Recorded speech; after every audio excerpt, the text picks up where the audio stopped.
The US and Brazil are the two largest exporters of soybeans. China is the world's largest importer of soybeans. China was buying all their soybeans from the United States just as a way to kind of make it up a little bit. Like, well, we got to buy the soybeans anyway. Why not buy them from the US to keep the US-China trade deficit under control so it doesn't become too politically toxic? Well, as soon as Trump threw on the tariffs, China retaliated by moving their soybean orders to Brazil. Stop buying U.S. soybeans. Well, that's not a phone call. I mean, you're talking about vessels, port facilities, agriculture, trucks. How do you get the soybeans to the ports? How many do you grow? Where's the fertilizer coming from? Et cetera, et cetera.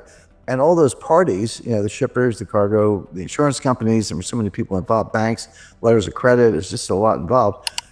They don't like short-term relationships. They say, okay, I'll do it. I want a 5-year contract. And China said, okay. So they reconfigured all those transportation lanes to get the soybeans from Brazil.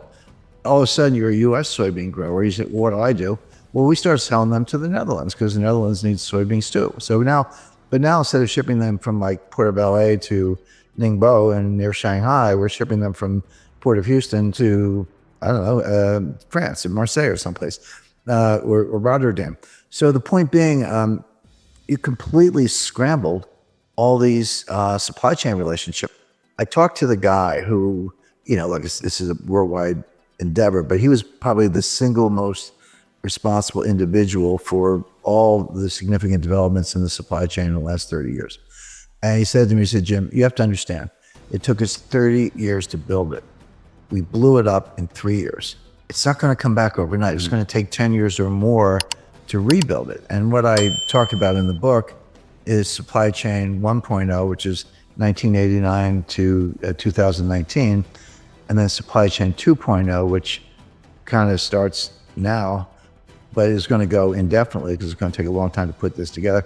It's it's like dropping a vase and it breaks in 1,000 pieces. You can't put it back together. You got to go buy a new vase, and that's what's going on with the supply chain. There will be a supply chain, there always is, but the new supply chain will look very different from what we've just gone through, because the whole 30 years, the period I'm describing, was built on efficiency. Lower cost, lower cost, lower cost. It was kind of the Walmart model. So yeah, just-in-time inventory, everyone knows about that. But there's something called cross-docking. That's where a truck pulls up at a warehouse and you unload it. And instead of putting the stuff in the warehouse, you move it to another truck that then goes to a destination.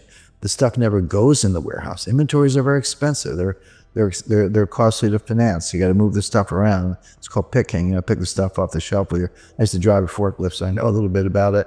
And put it on a truck. I used to unload trucks too. So, hey, I've got 7 suppliers. Why don't I cut it down to 3 and do bigger contracts with each one and get lower unit costs? I've got 5 transportation lanes. Why don't I cut that down to 2? Get everything to Los Angeles and Seattle, as the case may be, et cetera. And they did it for 3, and they got costs lower, and Walmart and Amazon were the champions of this, but everyone else was doing it. But they missed something. What they missed was that while they were getting those unit costs lower for consumers, there were hidden costs, and the main hidden cost was you were creating greater frailty. This whole system was subject to a massive, massive breakdown. So, what happens if you have 2 suppliers and they both go on strike? What happens if you have 1 port of entry and it's backlogged? What happens if you've got cross-docking in warehouses and there aren't enough trucks? There are 80,000, we need 80,000 drivers, 80,000 drivers. Wish they'd hire them instead of these IRS agents. But the point being, it is breaking down all across the board. Now, can it be put back together? Yes, but the biggest difference between 2.0 and 1.0, this goes by different names. Janet Yellen called it friendshoring, and Macron called it a constellation of nations club, if you will. So you'll still have trading partners, you'll still have outsourcing, you'll still have transportation lanes, but it'll be members only. It'll be basically democratic, kind of liberal republics, Western Europe, the EU, of course, US, Canada, Australia, New Zealand, Japan, India, we expect to be included. Friendly nations, but China's out. We're decoupling from them.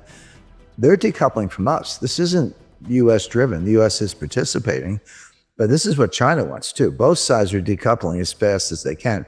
China can develop its own network, maybe Central Asian republics, some Southeast Asian suppliers and so forth, but they're going to lose customers. Well, most of their customers actually in the United States. We won't buy their stuff and we won't sell them our stuff, particularly high-tech stuff. So the world's going to break, and these new clubs are going to be formed, and there will be trade and there will be transportation lanes, but it'll be much more restrictive. Now, will prices be a little higher? Yes, but it'll be more secure. So the way I describe that, if you buy insurance on your house, or I buy insurance on my house, you don't want your house to burn down. You hope it doesn't.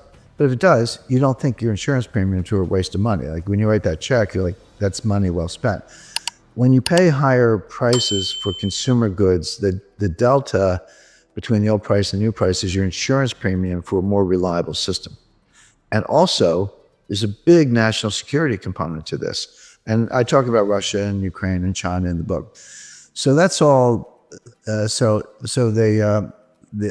how the supply, what the supply chain breakdown means. Chapter 1, Chapter 2, what caused it, and we talked about that. And 3, where is it going? What are the constraints? And we talked about that. But then my editor, who's love working with her, she said, "Well, Jim, can I be a chapter on inflation?" I said, "Of course we do. The supply chain breakdown is causing a lot of the inflation we see, and I'm going to write another chapter on deflation."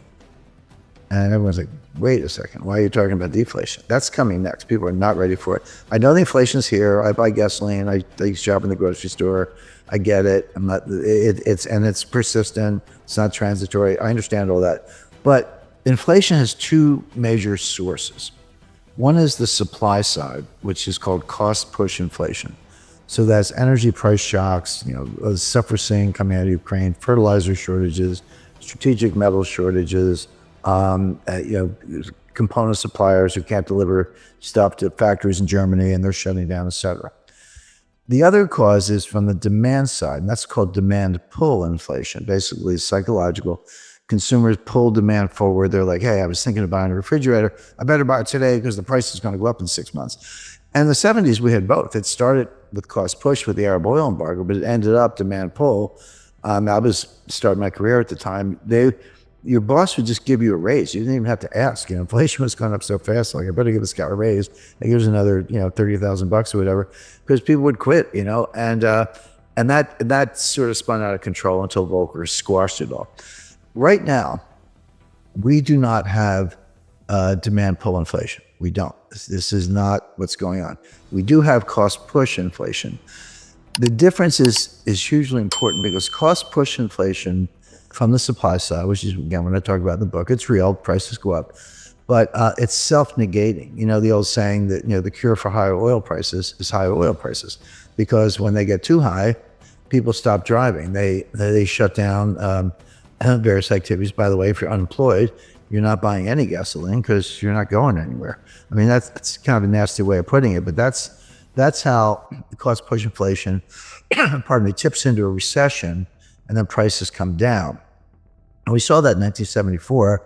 You had Jerry Ford and Alan Greenspan walking around with they had these win buttons, WIN, which stood for whip inflation now, except we had a recession and prices collapsed.